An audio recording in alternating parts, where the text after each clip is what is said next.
పదే పదే పాపం చేసేవారితో దేవుడు ఉండడం సాధ్యం కాదు. పదే పదే తప్పటడుగులు వేసేవారితో దేవుని యొక్క ఆత్మ నివసించడం సాధ్యమో కాదో.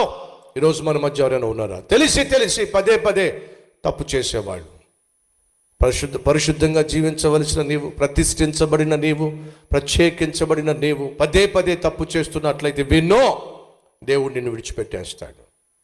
ఒకవేళ దేవుడు నిన్ను విడిచిపెట్టేశాడంటే విడిచిపెట్టేనివ్వండి. బ్రదర్, నాకు పెద్ద బిజినెస్ ఉంది, లక్షలు వస్తున్నాయి ప్రాఫిట్, నా ఆరోగ్యం బేషుగ్గా ఉంది, నాకు పలుకుబడి ఉంది, నాకు పదవి ఉంది, నేను పెత్తనం చేస్తాను, 10 మంది మీద నేను అధికారిగా ఉన్నాను, నాకేమీ కాదు అని అనుకుంటున్నట్లయితే అది నీ భ్రమ. దేవుడు కళ్ళు ఎర్ర చేస్తే క్షణం చాలు నీకున్న పొజిషన్, పర్సనాలిటీ నీకు దూరం కావడానికి.